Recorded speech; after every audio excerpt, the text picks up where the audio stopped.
The big story of the week, the President of the United States, 79 years old, tested positive for COVID-19.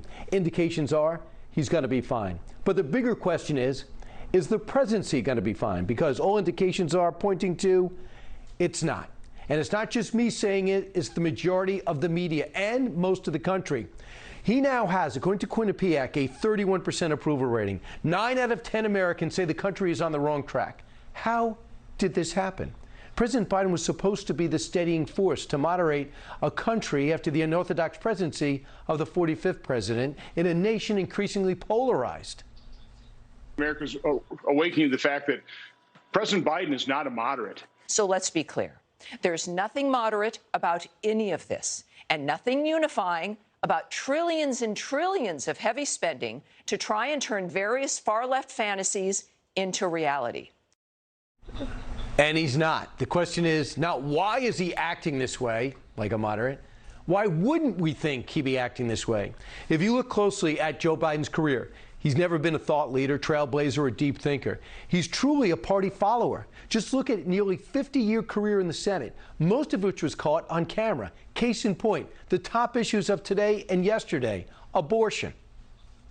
The ban on partial birth abortions or late-term abortions, you supported that ban. I did and I do. Do you believe that life begins at conception?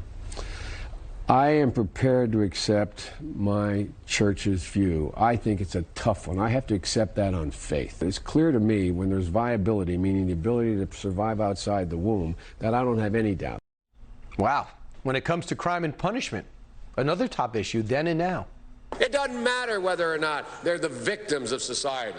The end result is they're about to knock my mother on the head with a lead pipe, shoot my sister, beat up my wife, take on my sons.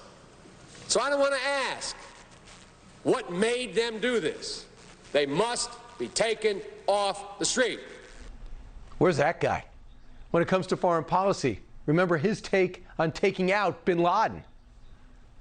Mr. President, my suggestion is don't go. We have to do 2 more things to see if he's there. So what's rocking Joe's world now is that it's hard to follow a party that's going so many different directions. Have you ever had a point in your life where the federal government did too much for you, where they gave you too much? Never happened to me. I've never seen that in my life. I want to make sure that if we are crafting legislation, we're doing it in a lean and efficient way that's fiscally responsible and doesn't impact things like inflation or make our businesses less competitive. The criticism I'm getting from the people who are saying, well, Joe Manchin strings it. I'm not stringing you along. Don't you believe inflation is the #1 thing in America right now that's hurting every human being? See what I'm talking about? Is it any surprise we're in the muddled economic and foreign policy funk that we're in right now? As much as people want to say, Joe, well, he's too old, Joe's too slow, they really should be saying Joe's being Joe.